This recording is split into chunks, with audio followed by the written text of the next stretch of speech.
I saw that you guys were using Ableton tonight. I mean, you say live. I mean, can you be a little bit more specific? Because a lot of people are under the misconception that being a DJ is basically matching the bass and matching the kick. Minute and a half comes in at the end. You just bring in the next track. You say live.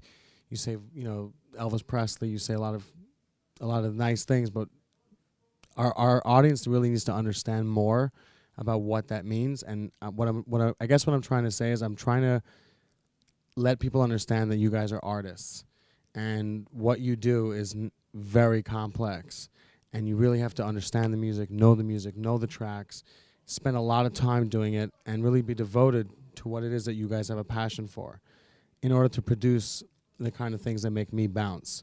So tell us a little bit about, technology and about what it means to play live. I think the technology is a key role in the live performance. But when I say live, I mean, generally songs are made up of a few key elements, 3-4 key elements, and those elements will be played, performed, arranged completely live. Whether it's the chords from one of our tracks, Twilight, and filters and effects and synthesizers. I mean, every single sound that you hear in there, give or take a couple, which, I mean, we only have as many hands as we have and as fingers and toes, whatever. Everything you're going to hear, we're going to be putting there on the spot for you guys to hear, and it's never going to be the same twice because we just can't do it. We're not robots, and so it's a little bit different than kind of playing a bunch of tracks or mashing up a bunch of tracks together. And the technology is definitely, I mean, it's a brilliant aid in it. It allows us to do things like perform stuff, record it, and loop it while we're playing it, and give us that extra hand, because unfortunately, to really perform the music 1,000% live, we'd need to have about 30 guys on stage, 30 players, just because there's so many parts to the songs. Even though the tracks don't sound so complicated, they are. There's a lot of stuff going on. Some of the songs, I mean, our big record Twilight, if I look back at the project, I think like 80 tracks or 90 tracks, and I mean, you need a symphony to play it. So but no doubt the onus is on us, because it's back in the day, say even going back 15 years, 20 years, fine, you can get up there with 4 guys with just their instruments, but because the technology has advanced so much, wow, what are we going to do? Okay, you asked this question, what is the live thing all about? Okay, now the DJ or the Dex has become the new electric guitar, the old Robert Palmer video, now they've got chicks behind DJs, deck of DJs that aren't even spinning, but they look hot, and that's the hot thing. Back in the day with Robert Palmer, they put a bunch of electric guitars and some broads, and it looked good. But what are you going to do with all this technology? So this is what we're going to do. We're going to take it to the next level and actually show you what this technology can do with the skill of people who can work the board, work all this technology, and the people who can actually play. Who can actually are musicians and who know the roots of all the kinds of music that really inspired house music or any kind of music. You got to look beyond what the influences of the actual genre, because if you look at any genre and the hippest shit of any of all the type of music, the stuff that actually changed that genre and progressed it came from somewhere else beyond that genre.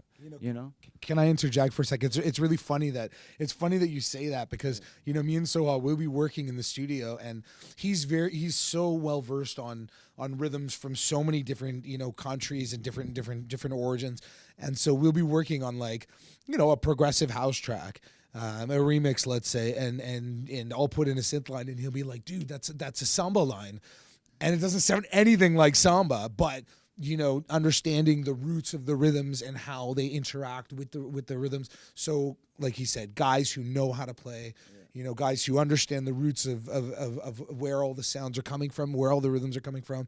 And what did Frank Zappa say? All the good music was already written by guys with wigs and stuff.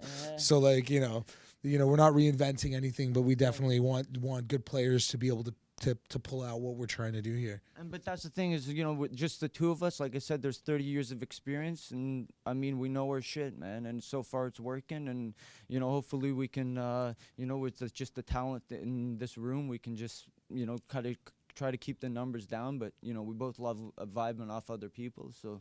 Yeah, when we're in the studio, Like, I mean, sometimes it's work, you know. I mean, we're in there almost every day. And sometimes we're in there going, fuck, man, holy shit. Our brains are blown from these tracks. We got massive speakers, all this stuff. But sometimes the energy, like we could walk into that studio so depressed, and me and Soha maybe in a tiff about something or whatever. But the minute we get down and Soha's playing those crazy lines and I do some drums or whatever, and it, you know, the minute it comes together, the energy that gets created in that room, that live energy from just messing around, just the two of us playing, tinkering with, you know, with those devices, with all those knobs and whatever we love to do. You know, it's incredible, and that's really what we want to bring out, because so many times we've been working in the studio just jamming on nothing, just making whatever, just nonsense, and all the time, you know, this crazy stuff comes out of it, and so always looks at me and says, dude, we need to be fucking doing this live. What the fuck is going on? It's like a visit to the shrink's office. You know, it's therapy for us, and you know, everybody else digs it too. You know, Where can we hear your music? Where can we we'll learn more about you? Where can fans download your tracks? I mean, how do we get a hold of you? I think it's pretty much everywhere. The best thing to do is just to go to Google and search for Adam K and SOHA.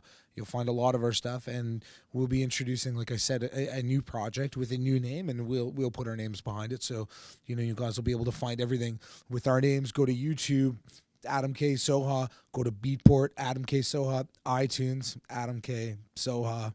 SOHA. In case you guys can't use the phonetics, you know.